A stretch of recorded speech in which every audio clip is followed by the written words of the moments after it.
spring lawn renovations are risky. But if you fit into a particular category, I'd say go for it. But if you don't, I'd say wait until the fall. Let's go over it.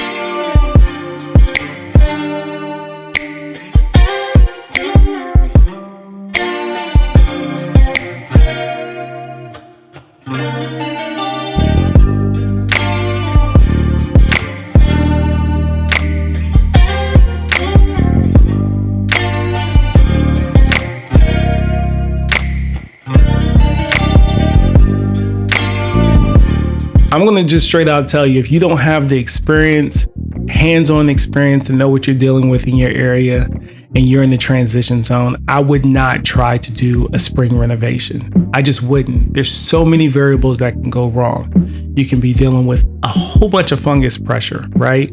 A whole bunch of weed pressure. And it will seem defeating when the summer comes and your grass is stressing out or the color is off because you're dealing with a brand new baby grass. So typically I tell people in the transition zone, hey, the best time to complete a renovation is not in the spring, it's in the fall. With that being said, if you meet this criteria where you can get a good kill on the lawn, you can go out with some glyphosate, some holy water, and you have a good 4 weeks before you drop seed, meaning ideally you want to get your seed down by May 1st. Once your soil temperatures reach 45, 50 degrees, which should be somewhere in March, right? Mid-March, you start your kill, and you got to give that 4 to 6 weeks to take hold.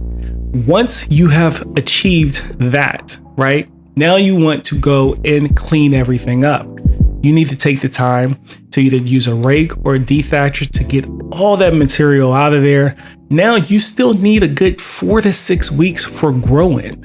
Now I'm talking about after germination. So you're looking at anywhere from 5 to 7 weeks before you get to your harsh summer weather. Specifically with cool season grass, we already know once we get over an 80-degree window during the day, your grass does not like it. It's going to be stressful, and especially since it's baby grass. So if you're in a position where you can start in March with your kill, right? Mid-March, be done with your kill by April, have seed on the ground by May, and then your summer, your true summer isn't going to kick in until July, I'd say go for it.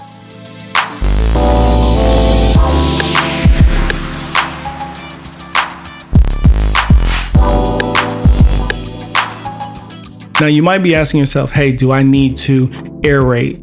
I'm going to let you know, I didn't aerate. So, and it came out just fine. And I have a clay-based soil and I didn't aerate. I'd say manipulating the ground as least as possible, other than dethatching it to get all that stuff out, is probably in your best interest, because we're talking about the weed pressure. All you're doing is turning up soil for weed pressure. Now, if you have to aerate, if you're like really compacted, you can't get further than 3 inches down, maybe aerating is in the cards for you. And that's when you can also use a tool called mesotrione. Mesotrione is a pre-emergent that can be used safely at time of seeding. It's the only one out there that you can use right now. And even if you're not aerating, it's worth its weight in gold when it comes to just alleviating a lot of that weed pressure that you're going to come against trying to do a spring renovation. All right. Another thing I want to talk to you about is water management. Water management is going to be key during this process. In the beginning, once you get your seed out at the appropriate rates, you want just enough of water to keep things moist. Okay, we're not talking about drenched and puddling up, but everything needs to stay moist. Usually running 15 to 20 minute cycles 2 to 3 times a day will get you there.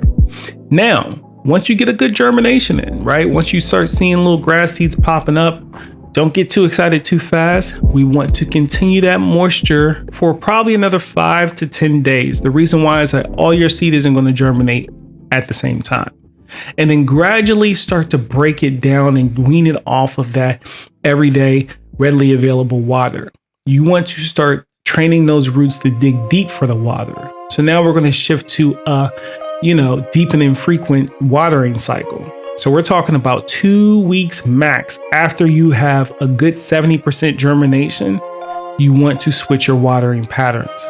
These first 3 months are critical because the more effort you put in on the front end is going to pay off dividends in the back end.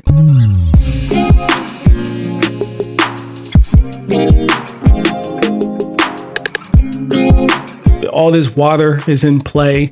If you're in an area where you're dealing with a humid climate, i.e., knock on wood, transition zone. This is why I hate the transition zone for this, but have your fungicides on deck because you're now adding extra moisture when your humidity levels and your nighttime temperatures are possibly coming close to that 150 rule, right? So the closer you get to that, the more prone you are for fungus.